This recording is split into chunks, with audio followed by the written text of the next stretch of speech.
Royal Enfield has achieved what no other Indian two-wheeler brand has managed to do.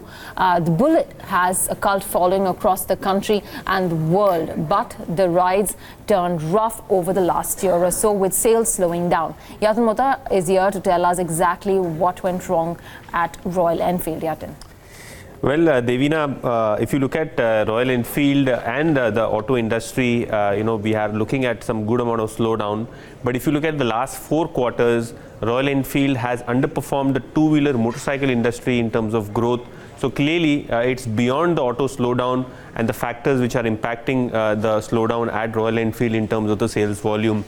Of course, rising insurance costs is also one factor which we found out is the key reason why we are looking at some slower sales, largely to do with the fact that for a 350cc motorcycle, the insurance cost inflation is much higher. And with the Supreme Court ruling coming in, you have to buy the insurance 5 years in advance. So that upfront cost of 5-year insurance is higher. And also the adverse impacts of floods, including the states of Kerala, have been impacting not only the sales this year but last year as well. And remember, Kerala is one of the largest markets for Royal Enfield. Nearly 10% plus kind of a volume comes in from this one state alone.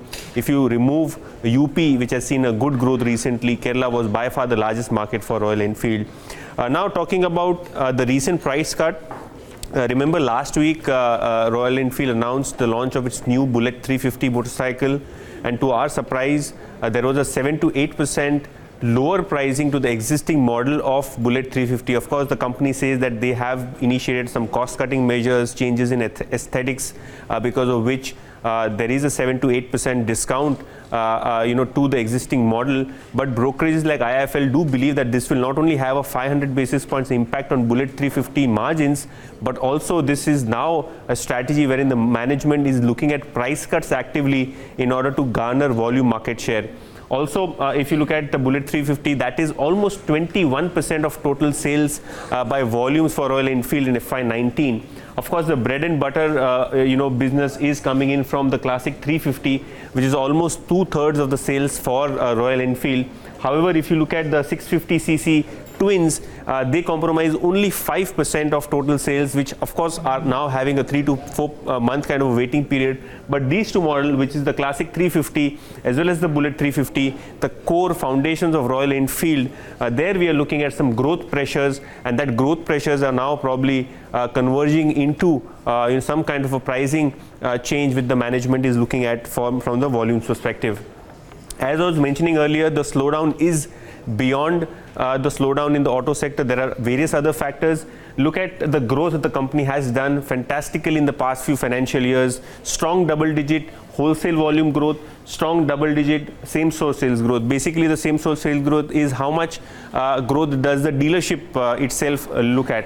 Now, if you look at FY18 and FY19, despite a strong growth for Royal Enfield wholesales on a larger base, the overall same-store sales growth declined by 5% in FY18, and that was as high as 15% in FY19 when it comes to the decline in the same-store sales growth for Royal Enfield. And this is something which is of concern to the analyst community. In fact, analysts like Chirag Jain of SBI Caps does believe that this is more to do with brand fatigue.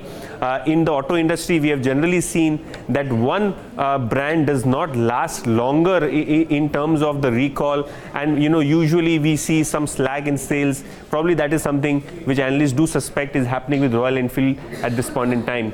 Insurance, at the start of the link, I mentioned about the insurance costs, which were quite stable till about FY18. FY19 is where we saw a sudden jump because of changes in regulation and the usual changes in insurance pricing policies. But look at this, a 5-year insurance now costs 13,000, which is upfront in nature, and this is almost 7 to 8% in terms of the bike cost. A typical motorcycle costs 1.5 lakh rupee on road for Royal Enfield, and if there is a 13,000 rupees upfront insurance that the customer has to bear, then the cost of acquisition increases substantially for that particular customer. So these are the few factors because of which we are looking at the Royal Enfield sales, which have slowed not only in the recent quarters or recent months, but have been slowing since the last 12 months plus.